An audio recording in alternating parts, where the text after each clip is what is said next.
Well, hello, thank you for joining me today again on the Church History Trail, and we're continuing here in Lisburn town centre. And of course, United Irishman Henry Munro, who commanded the forces at Ballynahinch during the 1798 rebellion, actually lived in Lisburn here in the town centre in the market square. And he was one of the most respected gentlemen of Lisburn.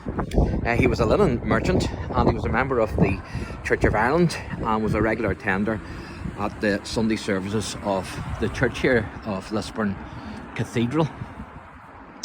And he was also highly respected by the rector and the curate there. And he had been a member of the Lisburn Volunteers at the time of the disbandment,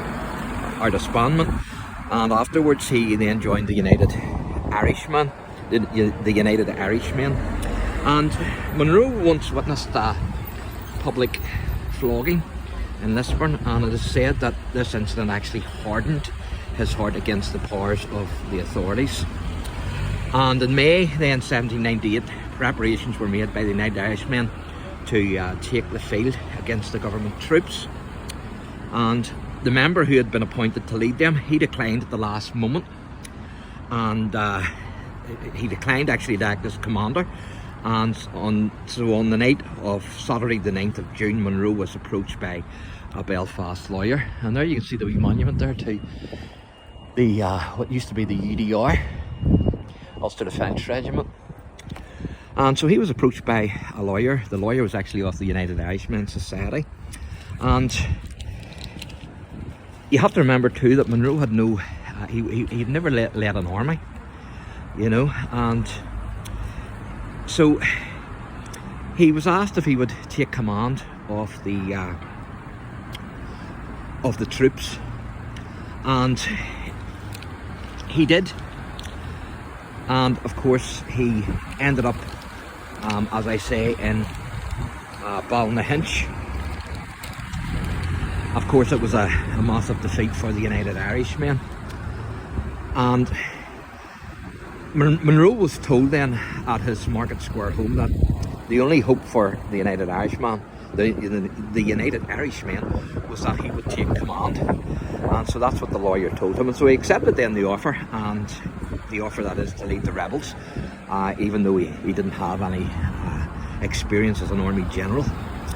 And as I say, his forces were defeated at the Battle of Ballynahinch. Some say his forces were 4,000 to 7,000, so there's varying accounts. And he gave the order then to march on and to capture Ballynahinch. And of course the Battle of Ballynahinch was fought on the 12th to the 13th of June 1798. As I say, it was a complete disaster for the United Irishmen. They were completely routed and they fled in all directions. And General Munro was one of the last to leave the field, and he roamed about the countryside. Now, early on the Thursday morning, he sought shelter in a farmhouse and remained there for nearly 2 days. And he was told actually that he would have to seek other refuge, and so Munro set off on Saturday morning, and at a farm on the outskirts of Dromore, County Down, he actually offered a bundle of shirts that he had left, and also £5 to the farmer if he would conceal him for a few days until the government offer of pardon to the rebels who give up arms would be issued. And after accepting Munro's offer and giving him shelter, the man then set off for Hillsborough and told the yeomanry that Munro was concealed in his outhouse. And so Munro was captured, and he was confined in a temporary prison in Lisburn. The former's name was actually Holmes, and on Monday the 17th of June, Munro was tried before a court-martial. He was found guilty, and the death sentence was passed. Now at 4 o'clock, Munro was brought out under a strong guard after receiving his last communion at the rectory, and he was marched down Castle Street, which is actually that street there just in front of us.